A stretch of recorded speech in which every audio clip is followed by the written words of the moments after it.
אלוהים נתן לך במתנה דבר גדול, דבר נפלא. אלוהים נתן לך במתנה את החיים על פני האדמה. נתן לך את הלילה והיום, אהבה, תקווה וחלום, קיץ, חורף, סתיו, אביב, נשמה טובה להביט סביב. נתן לך שדות ירוקים, פרחים ועצים מלבלבים, נהרות, נחלים וימים, שמיים, ירח, כוכבים. אלוהים נתן לך במתנה דבר גדול, דבר נפלא. אלוהים נתן לך במתנה את החיים על פני האדמה. נתן לך חגים ושבתות, את ישראל ארץ האבות, ידיים וראש להגשים חלומות. נתן לך את כל הנפלאות, נתן לך דברים כל כך יפים, להביא לעולם ילדים, להאזין לשירים, לראות צבעים. אומר רבו מעשיך אלוהים. אלוהים נתן לך במתנה דבר גדול, דבר נפלא. אלוהים נתן לך במתנה את החיים על פני האדמה. שלום לך אביגדור, זה דני עדן, אתה מכיר אותי, יושב ראש ועד העובדים של נאס"א 5000. היה לנו הרבה שנים ביחד, שנים של עבודה משותפת, ליווינו אחד את השני בדרך לאורך כל השנים. אני בשם כל העובדים בנאס"א 5000, גם עובדי יחידת ניסויים וגם עובדי יחידת הבחינה, רוצה לאחל לך הרבה שנים של בריאות, הרבה שנים של נחת, הרבה אושר מהמשפחה, מהילדים, מהנכדים, שיהיה לך כל טוב, ואנחנו נשתמע עוד. תודה רבה לך ולהתראות. אני אגיד מה שאני רוצה ומה אני אמור לעשות, כן? לא, יש לו מולדת 60 ביום שלישי. זה ככה, אתם נכנסים בהפתעה, זה לא... אביגדור, שלום לך, קודם כל מזל טוב למולדת 60. וחוץ מזה רציתי להגיד לך שאתה אחד, אם מותר להגיד את זה, אבל אתה אחד הפציינטים הכי נחמדים שיש. תמיד מגיע, מחכה בסבלנות, אתה איש נחמד ותמיד מחכה ותמיד מוותר, ואני מקווה שתישאר טוב, תמיד בן אדם נוח וטוב לב ובריא, ושיהיה נחת לכל המשפחה, ואני אשמח תמיד להיפגש איתך. מזל טוב אביגדור, מהר מאוד הגעת לגיל 60 לדעתי, אתה נראה הרבה פחות. אני זוכר שביום הראשון שהתחלנו לעבוד, ענייני הצבע לא היו משהו, באת לעבוד קצת, משהו קצת יותר נורמלי, מקווה שעברה לך תקופה יפה, אני חושב שכן. מה שאני זוכר זה, בטרן לא היית, אם מישהו היה מקבל מסטיק, אתה היית צריך לקבל 2. בסך הכל אפשר להגיד לך שאתה איש טוב, זה שתי המילים הכי מתאימות לך. כולנו יודעים, אם אנחנו יושבים בשדה באיזשהו מקום, אז אנחנו עוד לא מספיקים לשבת, יש כוס תה מוכן, או יש כוס קפה, או סנדוויץ'. בגסטרונומיה היית מעולה.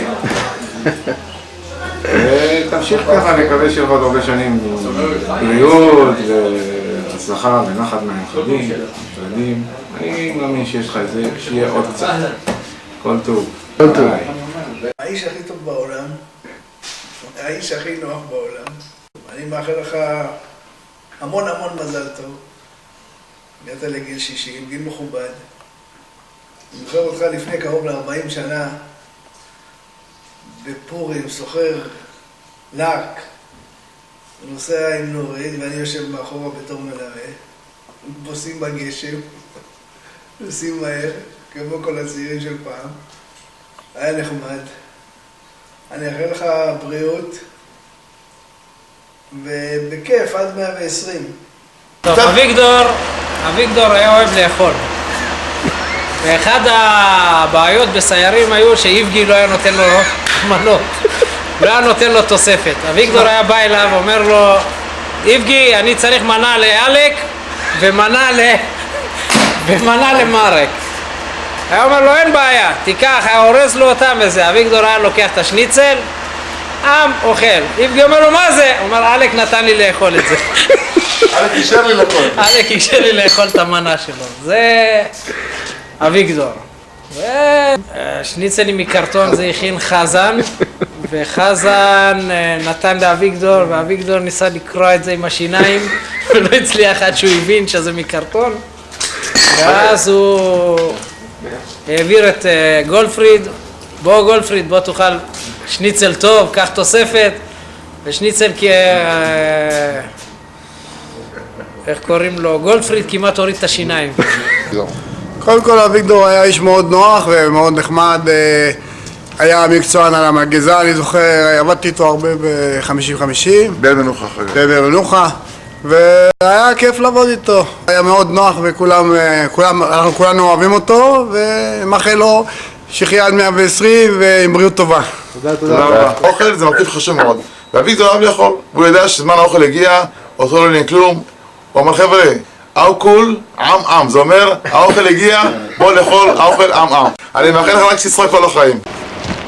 אביגדור, אנחנו מכירים למעלה מ-27 שנים. הגעתי לפה חייל די צעיר, טיפחת אותי, גידלת אותי. אני זוכר תקופות ארוכות שלנו בנסיעה לבאר מנוחה בלילות, חוזרים בלילות, מדים 200. נסיעות שירדנו לניסויים בני 3 שבועות, 4 שבועות באילת. תמיד אמרת לי, שמע, עזוב, הזמן עובר, אל תתגאה, בסדר. באושר, שמחה מהילדים, מהנכדים, מהבנות, מהאישה, אשתך נורית, תומכת לך כל הזמן, אני יודע את זה טוב מאוד. היא למעשה האישה שעומדת מאחוריך לאורך כל הדרך, גם כשהיית באילת, אתה היית האיש בטלפונים מאילת, באסימונים, אז לא היה טלפונים, באסימונים מאילת, אבל אני חושב, תודה לאל, יש לך משפחה לתפארת, אני מאחל לך עד 120 שנה, בריאות איתנה, מכל הלב, שיהיה לך חג שמח, חנוכה שמח ושמחה בלב. מי אתם הבנים שלו. הבנים. כן, זה רב סלם בצה"ל, וזה... מי? זה חיים? קליפ, בכור נולד. אתה לא, אבל הוא זה אביגדור בקטן. דווקא הוא, אני חושב, דווקא הוא. לא נכון. הוא אביגדור קודם כל רצינו לשאול לשלמה, וזה הדבר הכי חשוב, ואנחנו מקווים שהוא מרגיש טוב, וליום הולדת, איך אומרים, עד 100 כ-20, עד 120 כ-20, וחבל שהוא לא יכול לבוא לבקר אותנו, אנחנו יודעים שהוא לא בקו הבריאות, אבל בכל זאת אנחנו מקווים שהוא יוכל לבוא לבקר אותנו. כמה שהוא היה, כמה עברנו ביחד, הוא היה מבוגר שבין כולנו, והוא היה כמו אבא שלנו, תמיד אם אין לנו בעיה, אביגדור, ואני מקווה שנראה אותו, ושירגיש טוב, וליום הולדת, שיהיה לו יום הולדת שמח, ושירגיש שיהיה לו בריאות, וכל המשפחה גם כן. ולבן הקצין גם כן, שיצליח בסולם הדרגות. היה לנו מפקד, גם אזרח, שקראו לו מרק. ולראות את אביגדור ואת מרק ביחד, זה כבר היה מצחיק. לראות איך מרק אומר לאביגדור, תעשה איזה משהו, ואביגדור יודע שמרק ישנה את זה 18 פעם. אביגדור היה אומר לו, כן, כן, כן, כן. והיה הולך הצידה, ואחר כך כשהיה חוזר מרק, אבל שכחתי, כבר אנחנו יודעים שאנחנו, כן, אבא ידע שהוא כבר ישנה 800 פעם, ואבא היה יושב בצד עד שיחליט מרק מה הוא רוצה לעשות. הוא ידע מראש שמרק ישנה היה אומר תביאו דוגמה, בלה זה חבילה של פגזים, וזה שוקל מאוד כבד, ואנחנו, אבא ידע, היה אומר לנו, לא, אל תלכו, חכו, אל תרוצו, מרק ישנה את הרבה זמן את זה. כי בהתחלה היינו רצים, ואמר, לא, חכו, ובאמת, ברק היה חוזר, סליחה, טעיתי, עוד בעלה, מחזירים את הבעלה הזאתי, לא, רגע, טעות, עוד בעלה. אביגדור תמיד ידע, חכו, לא להביא, למה בסוף נחזור לראשונה. וזה ככה היה כיף לעבוד עם אביגדור, שיהיה לו יום הולדת שמח, ועד 120 כ-20, ושיבוא לבקר אותנו. איך אומרים לטובה, אחד האנשים הראשונים שקיבל אותי פה בעבודה לפני 22-23 שנים, עזר לי בעבודה, עבדנו הרבה ביחד, בחור על הכיפאק. מאחל לו בריאות והצלחה, ואני יודע מה, אורך ימים, מה אפשר עוד לאחל. אני מאחל לו שיהיה לו הרבה בריאות. אביגדור, אני זוכר אותו ממתי שהייתי פה, קרוב לאיזה 25 שנה. כן. 25 שנה אנחנו יחד. כשהיינו ברפאל בחיפה, עבדנו שם בניסוי. ואני זוכר שזה היה, מה זה, איך אומרים, מצאת החמה עד צאת הנשמה. היינו יוצאים ב-4 לפנות בוקר וחוזרים ב-12 בלילה. באחד הימים נסענו עם חיילים, אני ואביגדור, אביגדור יושב לידי, אומרתי, שואל אותו איפה החיילים? אומר לי מאחוריהם, ישנים. אוקיי, ממשיכים, נכנסנו לתחנת דלק בת גלים והמשכנו. החבר'ה, בלי לידע את אף אחד, לקחו את הרגליים והלכו. נוסעים, מגיעים לכיוון עד הרצליה. אני שואל את אביגדור, יותר מדי שקט פה, תבדוק מה המצב. הוא מציץ מאחורה, אומר לי, אפרים, אף אחד לא נמצא פה. אמרתי, אולי נפלו לנו בדרך, לך תדע, אני יודע מה. זה לא היה עידן של הטלפונים, שכל אחד היה טלפונים. מה זה, התקשרתי לבוס של אחד החיילים, שואל אותו מה הטלפון שלו בבית. אני מתקשר אליו הביתה, מבקש את הבחור. הוא אומר לי, הוא נמצא פה. איך יכול להיות הוא נמצא? הוא יצא איתנו. בסוף מסתבר שהבחור הגיע לפנינו, שני החבר'ה הגיעו לפנינו. שנייה. יהודה, איך הוא מרגיש היום? בסדר. סוחב, כן. יהודה אחלה, אלה החבר'ה של אביגדור חפור. הוא מכיר אותנו טוב. אני גדלתי יחד עם אביגדור, אבא של הבנים האלה. אני הכרתי אותם כשהם היו עוד קטנים, הייתי אפילו שומר עליהם. אנחנו עבדנו יחד, היינו עושים בניסויים, אני והוא, איפה שהיו אומרים לנו, אנחנו יד אחד, גם בעבודה וגם בכל מקום שאיפה שהיינו הולכים, היינו כמעט משפחה. ואת הילדים, הספקתי להיות בחתונה של הילדים שלו, ואני מודה לו על הכל, באמת. והוא עבד איתי מגיל צעיר, היינו בערך איזה גיל 30 ככה, היינו עוד נערים.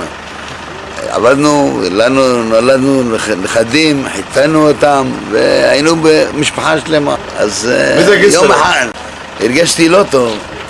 ואמרתי לו, כואב לי הגב, אז אמר, תשכב, אביגדור אמר, תשכב, נעשה לך מצג, מה עשו?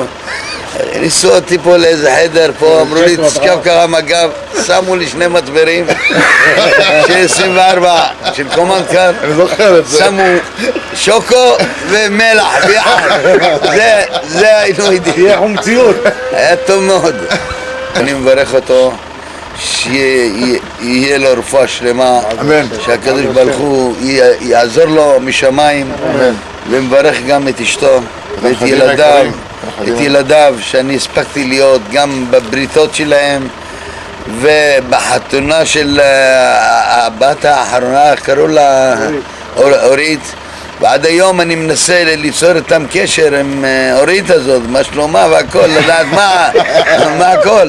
אבל בכל אופן, אנחנו היינו ידידים טובים, חברים טובים. אתה יודע שאני הייתי מוזמן אצלו תמיד בבית, אז היה לו בית של 2.5 חדרים, 3, אז כל פעם שהייתי בא, איפה אני הייתי ישן, יש לי מקום כזה, מתחת לאיזה ספסל שם, במרפסת ישן, אף אחד לא מפריע.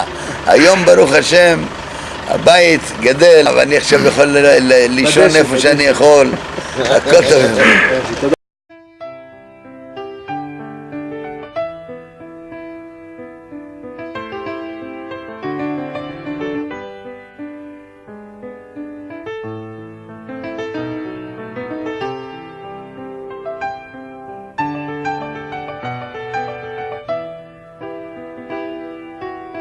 אלוהים נתן לך במתנה דבר גדול, דבר נפלא. אלוהים נתן לך במתנה את החיים על פני האדמה.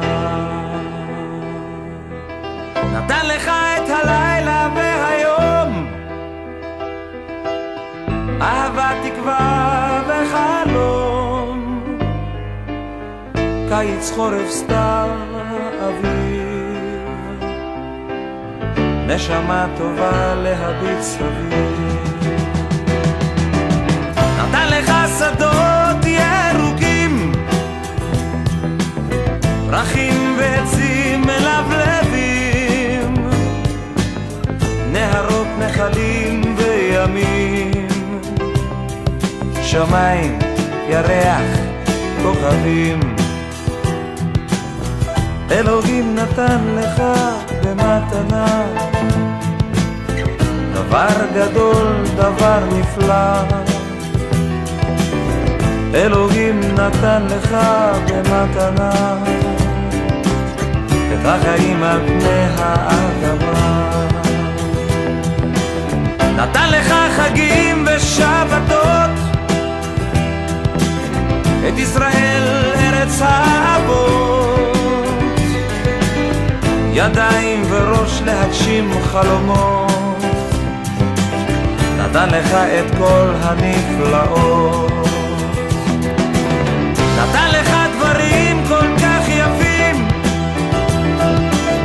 להביא לעולם ילדים, להאזין לשירים, לראות צבעים. ומה רבו מעשיך אלוהים. אלוהים נתן לך במתנה דבר גדול, דבר נפלא.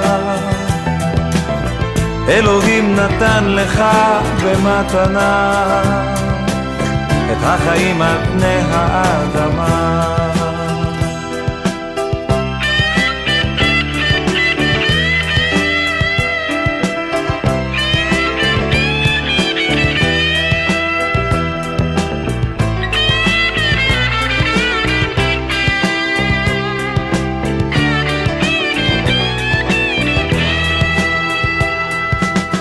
אלוהים נתן לך במתנה דבר גדול, דבר נפלא. אלוהים נתן לך במתנה את החיים על פני האדמה. אלוהים תן לי רק עוד מתנה, מתנה קטנה אך נפלאה. אלוהים תן לי רק עוד מתנה, את השלום על פני האדמה.